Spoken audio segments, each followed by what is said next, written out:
తమ ప్రాంతంలో భూములకు మార్కెట్ విలువ ప్రకారం కాకుండా ప్రభుత్వం తక్కువ ధర చెల్లిస్తుందని RRR నిర్వాసితులు ఆరోపించారు.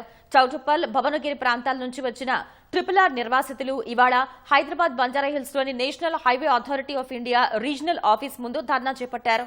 తమ భూములకు ప్రభుత్వం ఎకరానికి 30 లక్షల రూపాయలు మాత్రమే చెల్లిస్తుందని, మార్కెట్ ధరల ప్రకారం పరిహారం చెల్లించాలని నిర్వాసితులు డిమాండ్ చేశారు. 3 ఏళ్ల నుంచి న్యాయం చేయాలంటూ అన్ని కార్యాలయాల చుట్టూ తిరుగుతున్నా ఎవరూ పట్టించుకోవట్లేదని ఆవేదన చెందారు.